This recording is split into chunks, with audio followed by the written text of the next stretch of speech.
એ જે લેસનો આપણને સ્વામી આપે, એ કથાનો ભાવાર્થ જે આપણને આપે, એ સારાંશ જે આપણને લખાવે છે, એ ક્યાંય આપણે સાંભળ્યો ન હોય, અથવા એ લીલા શું કહેવા માગે છે એ આપણે જાણતા પણ ન હોઈએ. તો જીવનમાં ભગવાન શ્રી રઘુનાથજીના સમયમાં જે લીલા ઘટી એ આપણા જીવનમાં ક્યાં ઉપયોગી થાય છે, આપણું જીવન એને ક્યાં મેચ થાય છે, એના માટે પૂજ્યપાદ પુરાણી સ્વામીનો પ્રયાસ. અને ખરેખર એક એક શબ્દો આપણને એમ લાગે કે આપણા જીવન માટે જરૂરી છે, ઉપયોગી છે. તો સ્વામીએ સવારની કથામાં જીવન ઉપયોગી સૂત્ર આપણને આપ્યું કે જ્યારે વિકટ પરિસ્થિતિ જીવનમાં આવે, જ્યારે કોઈ દુઃખ જીવનમાં આવી પડે, ત્યારે હતાશ નહીં થવાને બદલે નિરાશ નહીં થતા એ પરિસ્થિતિનો સામનો કરવો. સામનો કરવો એટલે કે દુઃખ આવ્યું અને સહન નહીં કર્યા કરવું. એ દુઃખમાંથી બહાર કેમ નીકળાય, એ પરિસ્થિતિમાંથી આપણે સહી સલામત બચી કેમ જઈએ, એના માટેનો પ્રયાસ કરવો. તો જીવનમાં ખૂબ મજા આવશે, સહી સલામત આપણે બચી શકશું. નહીં તો વિકટ પરિસ્થિતિમાં જો એક વખત ઘેરાઈ ગયા તો પછી બહાર નીકળવું બહુ કઠિન થઈ પડશે. ભગવાન શ્રી રઘુનાથજીની લીલા દ્વારા દશરથજીના એ સ્વર્ગ ગમન, એના દ્વારા આપણને પૂજ્યપાદ પુરાણી સ્વામીએ એ વાત સમજાવી કે પરિસ્થિતિને બાદ ભીડતા શીખવી, અને પરિસ્થિતિ વિકટ આવી જાય એના માટે જીવનમાં કંટ્રોલ કરતા શીખવું. એનું જ નામ સાચો ભક્ત કહેવાય, એનું જ નામ હિન્દુ સંસ્કૃતિનો એક આદર્શ ભક્ત કહેવાય. તો આવો ફરી આપણે પૂજ્યપાદ પુરાણી સ્વામીના શ્રી ચરણોમાં માઇક્રોફોનની ગતિ આપીએ. વિશેષ સૂચનાઓ, આગળની વાતો કથાની સમાપ્તિમાં આપણે લઈશું. અત્યારે ઘડિયાળનો કાંટો બરોબર 3:15 ઉપર જઈ રહ્યો છે, ત્યારે સ્વામીના ચરણોમાં જ માઇક્રોફોનની ગતિ આપી વાણીને વિરામ આપું છું. અસ્તુ. જય સ્વામિનારાયણ. સદભક્તિ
વંદે વિશુદ્ધ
રૂપ પ્રગટ રૂપ સુખધામ અનુપમ નામ ને રે.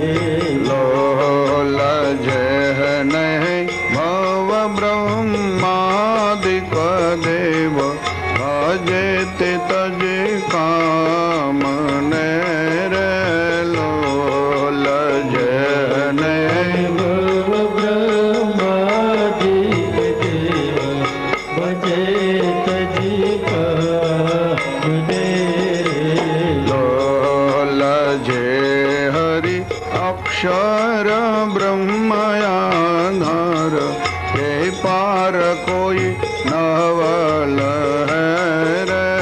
લોલ જે હરિ અક્ષર બ્રહ્મયાધાર કે પાર કોઈ નવ રહે રે. લોલ જે શેષ સહસ્ત્ર મુખ ગાય નિગમને તીક હે રે. લોલ જન શેષ સહસ્ત્ર મુખ ગાય નિગમ ને કહે. લોલ વર્ણવો સુંદર રૂપયનુપ યુગલ ચરણ નૈન મીરે. લોલ વર્ણવો સુંદર રૂપ યનુપ જુગલ ચરણે નમી. લોલ નખ શિખ પ્રેમ સખીના નાથ રહો ને ઉર માર મીરે. લોલ નખ શિખ પ્રેમ સખીના નાથ રહો ને ઉરમાં રમી. લોલ વંદો સહજાનંદર સ્વરૂપ અનુપમ સાર ને રે. લોલ વંદો સહજાનંદ સ્વરૂપ અનુપમ સારને. ઓમ શ્રી સ્વામિનારાયણાય નમો નમઃ. શ્રી પૂર્ણ પુરુષોત્તમાય ઘનશ્યામાય નીલકંઠાય શ્રી સહજાનંદ સ્વામીને નમો નમઃ.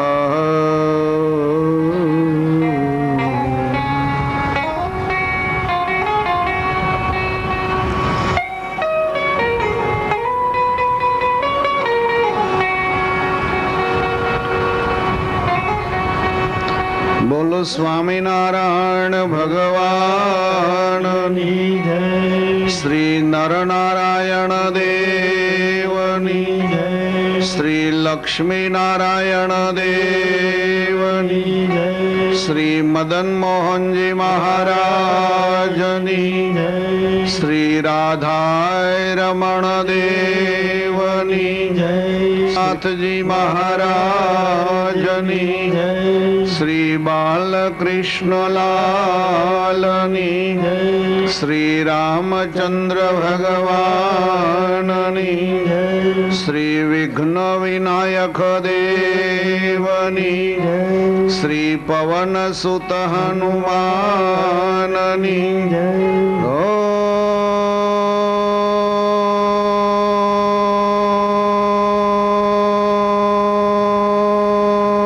ઓમ નમઃ પાર્વતી પતયે હર હર મહાદેવ.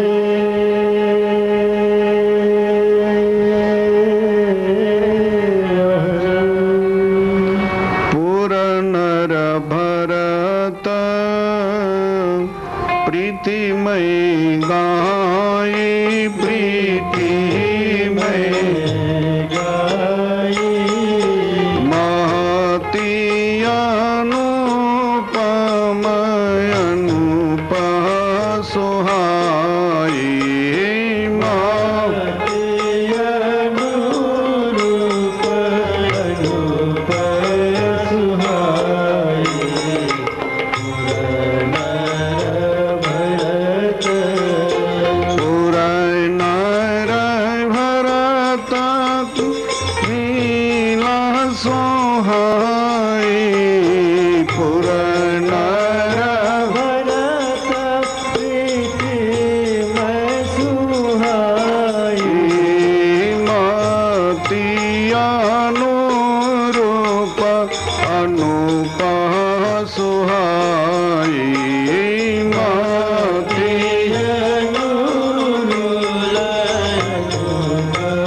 રામચરિત માનસના અયોધ્યા કાંડને સમાપ્ત કરતા ભરતજી ચિત્રકૂટ પધાર્યા છે. ભગવાન શ્રી સીતારામજીની ઈચ્છા જ્યારે અયોધ્યા પાછા આવવાની નથી જોઈ ત્યારે ભરતજી ચરણ પાદુકાનો સ્વીકાર કરી અયોધ્યાની ગાદી ઉપર પ્રભુની ચરણ પાદુકાને પધરાવી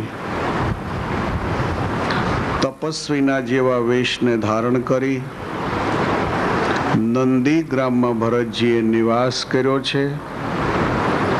અયોધ્યા કાંડને સમાપ્ત કર્યો. હવે ગોસ્વામીજી અરણ્ય કાંડમાં પધારે છે. અરણ્ય કાંડમાં ભગવાન શ્રી સીતારામજીની કથાના માધ્યમે ગોસ્વામીએ બહુ સરસ લેસન આપવાનો પ્રયાસ કર્યો છે. અરણ્ય કાંડની કથા બહુ સુંદર કથા છે. અરણ્ય કાંડના મેન 3 ભાગ છે. એકને સીતાહરણ ભાગ કહેવામાં આવે છે,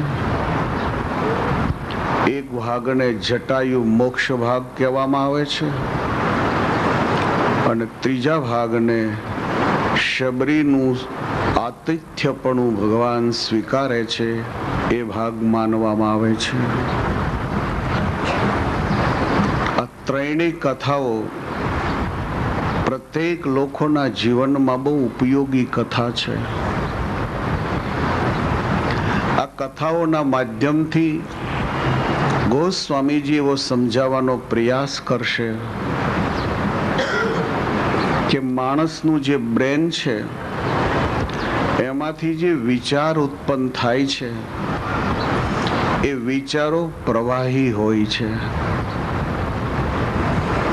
વિચારો પ્રવાહી હોવાને કારણે આજે જેવો માણસ તમને દેખાય છે સંભવ છે કે આવતીકાલે એના વિચારો બદલી પણ જતા હોય. બહુ સુંદર આ કથા છે. ગોસ્વામીજી સીતાહરણના પ્રસંગથી પ્રત્યેક બહેનોને ભાઈઓનું ધ્યાન દોરશે કે જો વિચાર પ્રવાહી હોય, વિચાર જો બદલાતો હોય તો માણસે ક્યારેય પણ અંધશ્રદ્ધામાં આગળ નહીં વધવું. અંધવિશ્વાસ કે અંધશ્રદ્ધા સંભવ છે ધોખાબાજ નીવડી શકે છે.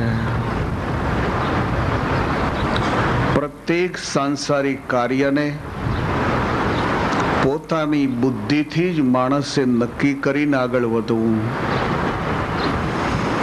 પ્રત્યેક આધ્યાત્મિકતામાં પોતાની બુદ્ધિને લગાડી જેમાં હિત દેખાય એ રસ્તાનો જ સ્વીકાર કરવો.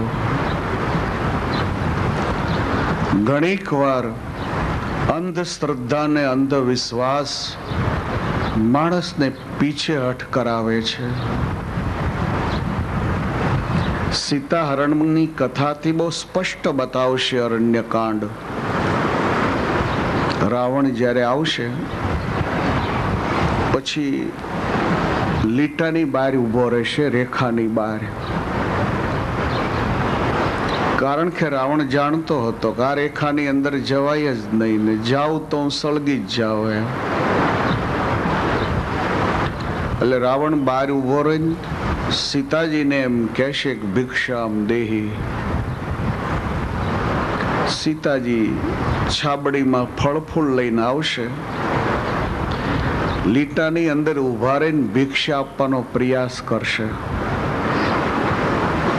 હું તમને સીતા હરણનું લેસન બતાવું છું એમ. સીતા તો સર્વમાં વ્યાપીને રહેલું પરમ તત્વ છે. જેમ ભગવાન સર્વત્ર વ્યાપીને રહ્યા છે, એમ શક્તિ રૂપે સીતાજી હર જીવ પ્રાણી માત્રમાં રહ્યા છે. ભગવાન સીતારામ કે ભગવાન રાધેશ્યામ કે ભગવાન લક્ષ્મી નારાયણ જડ ચેતન દરેકમાં નિવાસ કરીને રહ્યા છે. પરંતુ લેસન આપવાને માટે આ સરસ લીલા છે. તોરણ કાંડની જે 3 મેન લીલાઓ છે, કદાચ ત્રણે તો ન ઉઠાવી શકાય, પણ સીતાહરણની લીલા છે ને બહુ સુંદર લીલા છે. હું તમને એનું લેસન બતાવું છું. એટલે રાવણ બહાર ઊભો રહીને એમ કહેશે ભિક્ષામ દેહી, એટલે સીતાજી છાબડીમાં ફૂલ લઈને આવશે. રાવણ રેખાની બહાર છે, સીતાજી અંદર છે. હવે રાવણ એમ કહેશે કે બાંધી ભીખ અને લેવું સયાની. હું એવા સંપ્રદાયનો સાધુ છું, મારો એવો ધર્મ ને નિયમ છે કે મારાથી બાંધી ભીખ ન લેવાય. સીતાજી બહાર નીકળ્યા છે. પોઈન્ટ સમજાય છે મગજમાં?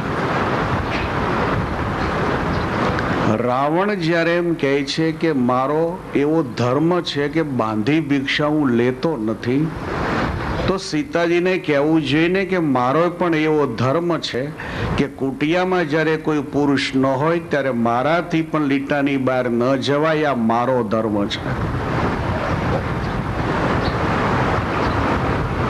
જેમ રાવણ એમ કહે છે કહ દશ મુખ સુનું સુંદરી બાની, બાંધી ભીખ ન લેવું સયાની.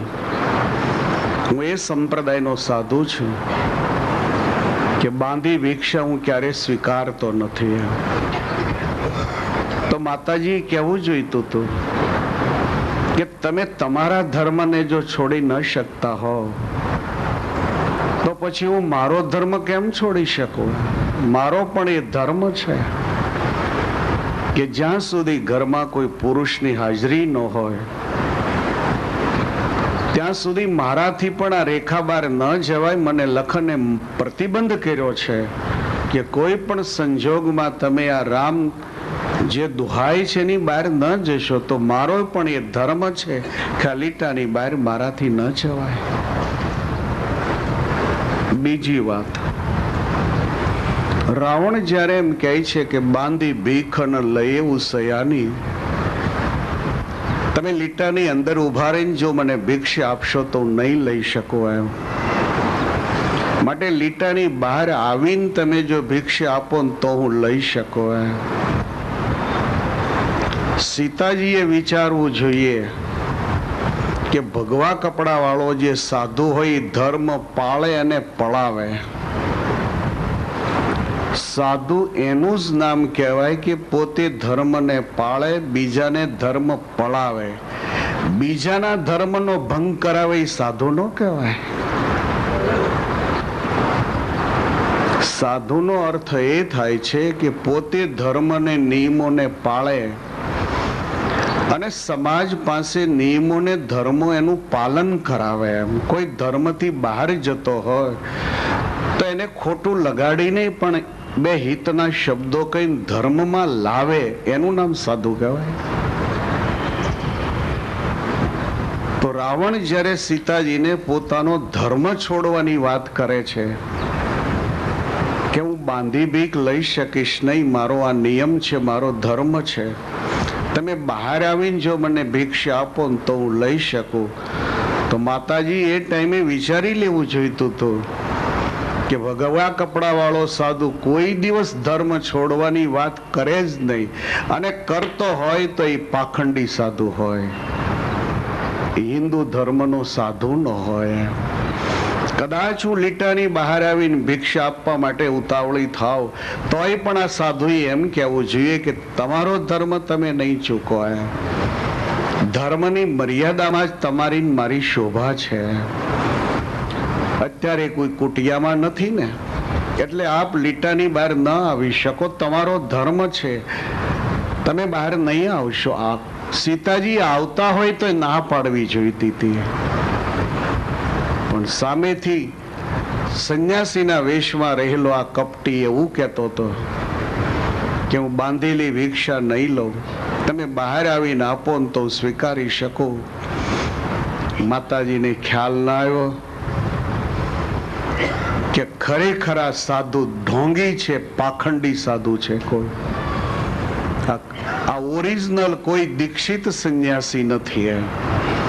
આ ઓરિજિનલ કોઈ સનાતન ધર્મનો સાધુ નથી. આ કોઈ વૈદિક ધર્મનો સાધુ નથી. વૈદિક ધર્મનો સાધુ તો ધર્મ અને નિયમ પાળે, બીજા પાસે પડાવે.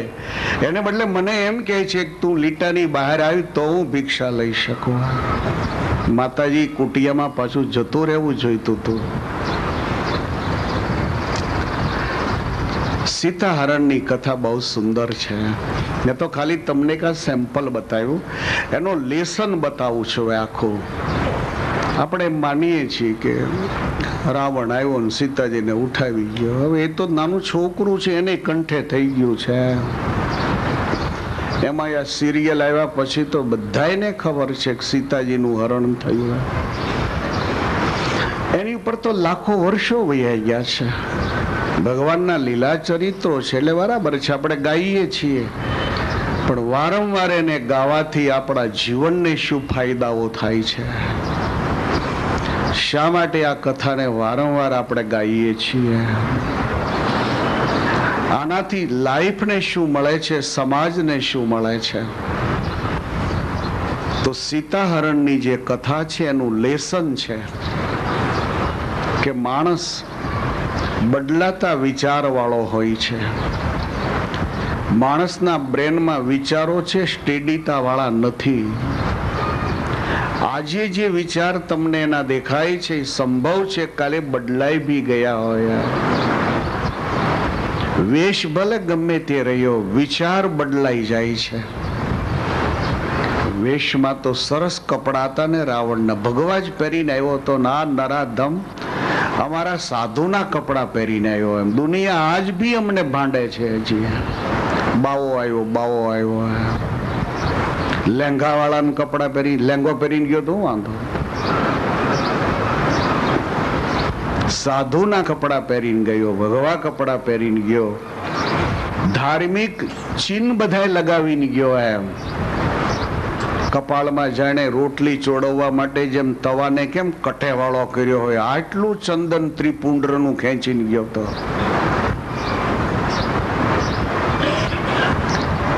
વિચાર બદલાતો હોય છે, વેશ એનો એ હોય છે. તો વેશ બરાબર સ્થિર છે પણ વિચાર બદલાતો છે. એટલે જ્યારે તમે સમાજમાં ને આધ્યાત્મિકતામાં આગળ વધો ત્યારે તમારી બુદ્ધિથી વિચાર કરજો અને ત્યાર પછી એમાં આગળ વધજો. નહીં તો સંભવ છે કે તમે ધોખો ખાઈ જાઓ. સીતાજી ધોખો ખાઈ ગયા. 14 મહિના સુધી અશોક વાટિકામાં પુરાવું પડ્યું. હેરાન થઈ ગયા. પ્રભુ કેટલા હેરાન થયા એની પાછળ. ઘણી મોટી મુશ્કેલી ઊભી થઈ છે. એક નાની એવી ભૂલ ઘણું મોટું જોખમ સર્જી શકે છે. તો સીતાહરણ આ કથાનું લેસન કે વિચાર બદલાતા હોવાને કારણે માણસ ઉપર અંધવિશ્વાસ